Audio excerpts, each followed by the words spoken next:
Hello, hello. My name is Candace Swift, and I am doing a spotlight on John Buchanan. He is a historical figure of Utah's past, and he's one of my characters in my book series, Beautiful's Expose. It's a historical fiction based in 1886 and 1887.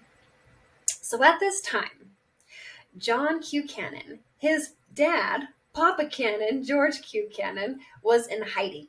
The Edmunds Act was in full swing, and the U.S. government was aggressively arresting polygamists for having more than one wife. So that is taking place right now. So John, he was an editor-in-chief of the Deseret News. And at that time, the Salt Lake Tribune and the Deseret News had this constant, tumultuous cat and dog relationship, right? Just arr, arr, arr, arr. The Salt Lake Tribune was more democratic in their articles, whereas the Deseret News was more focused on the LDS Church and just highlighting in a positive note.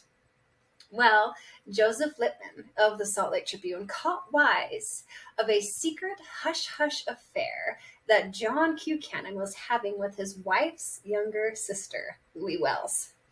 Lippman had published an article stating that John had married Louie in this secret ceremony that took place in the recently completed Logan Temple.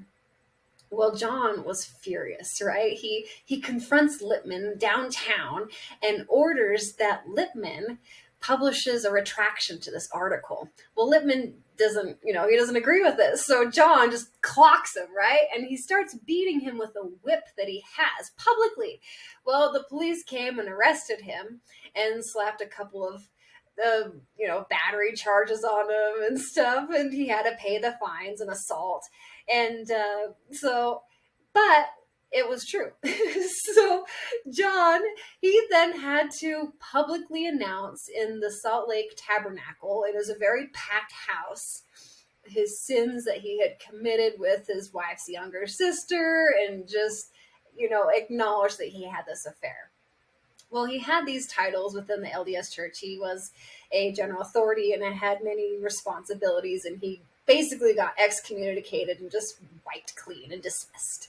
Well, my story takes place after all that dust has settled, but new dust upon the horizon of John Buchanan is starting to rise. Like a little black rain cloud, he has this fascinating, miserable life, and it just keeps getting worse for him. So that's my little spotlight, and please check it out in Beautiful's Expose, historical fiction of Utah in 1886 and 1887. Have a beautiful day, Utah. Mwah!